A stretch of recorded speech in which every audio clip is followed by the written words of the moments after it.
കേരളം പിണറായി വിജയന് സ്ത്രീധനമായി കിട്ടിയ സംസ്ഥാനമൊന്നുമല്ല. കേരളം പിണറായി വിജയൻ്റെ സ്വകാര്യ സ്വത്തുമല്ല. കേരളത്തിൽ രാജ്യം നിയമമാക്കിയ ഒരു കാര്യം നടപ്പാണെങ്കിൽ അത് നിയമം വഴി നടപ്പിലായിക്കോളും. പിന്നെ ഇത് മുസ്ലിങ്ങളെ വഞ്ചിക്കാനാണ്.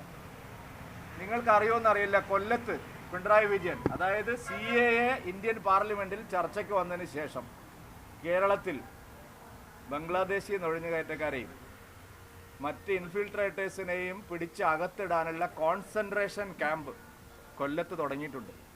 ഞാൻ പറഞ്ഞതിൽ എന്തെങ്കിലും ഒരു കള്ളമുണ്ടെങ്കിൽ നിങ്ങൾ പോയി അന്വേഷിക്കണം. മിസ്റ്റർ പിണറായി വിജയൻ കൊല്ലത്തൊരു പ്രത്യേക ജയിൽ സ്ഥാപിച്ചിരിക്കുകയാണ്. അനധികൃതമായിട്ടുള്ള ബംഗ്ലാദേശി നുഴഞ്ഞുകയറ്റക്കാരെ, പാകിസ്ഥാനിൽ നിന്നും മറ്റും വന്നിട്ടുള്ള ഇന്ത്യക്കാരല്ലാത്ത പൗരന്മാരെ ഇതിൻ്റെ ഭാഗമായിട്ട്, CAAയുടെ ഭാഗമായിട്ട് കേന്ദ്ര നിർദ്ദേശം അനുസരിച്ച് ഇന്ത്യയിൽ ആദ്യത്തെ കോൺസെൻട്രേഷൻ ജയിൽ ഉണ്ടാക്കിയത് കേരളത്തിലാണ്, കൊല്ലം ജില്ലയിൽ. ഞാൻ പറഞ്ഞതിൽ എന്തെങ്കിലും ഒരു അസ്വാഭാവികതയോ പറഞ്ഞതിൽ എന്തെങ്കിലും ഒരു തെറ്റോ ഉണ്ടെങ്കിൽ എല്ലാ മാധ്യമപ്രവർത്തകർക്കും പരിശോധിക്കാം. CAA നടപ്പാക്കുന്നതിൻ്റെ ഭാഗമായിട്ട് ഇന്ത്യയിൽ ആദ്യമായി ഒരു കോൺസെൻട്രേഷൻ ക്യാമ്പ് പോലത്തെ ഒരു ജയിൽ തുടങ്ങിയത് കേരളത്തിലാണ്. ആദ്യം CAA നടപ്പാക്കുന്ന സംസ്ഥാനം കേരളമായിരിക്കും. നല്ല വഞ്ചനയല്ലേ? 30% വരുന്ന പാവപ്പെട്ട മുസ്ലിങ്ങളെ നിങ്ങളെ ഇവിടുന്ന് പുറത്താക്കും, പൗരത്വം നിഷേധിക്കും, ഞാനിവിടെ നിങ്ങളെ സംരക്ഷിക്കും. ഇയാൾ ആരാണ്? BJPക്ക് ഏതെങ്കിലും തരത്തിൽ ഇത് സംസ്ഥാനത്ത് ഒരു ലോക്സഭ ഇലക്ഷൻ സമയത്ത് അല്ല, ഇത് രാഷ്ട്രീയമായിട്ടുള്ള കാര്യമല്ല. ഞങ്ങളുടെ തെരഞ്ഞെടുപ്പ് വാഗ്ദാനമാണ്, മോദിയുടെ ഗ്യാരണ്ടിയാണ്.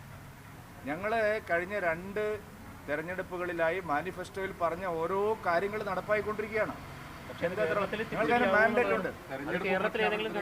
അതൊക്കെ അതിപ്പോ മാൻഡേറ്റ് നടപ്പാക്കുന്നത് സർക്കാർ, പിന്നെ പുതിയ തെരഞ്ഞെടുപ്പിന് അതായത് പിന്നെ വാഗ്ദാനങ്ങൾ നടപ്പാക്കുന്നത്, പൂർത്തീകരിക്കുന്നതെല്ലാം ഇത് മാത്രമല്ലല്ലോ.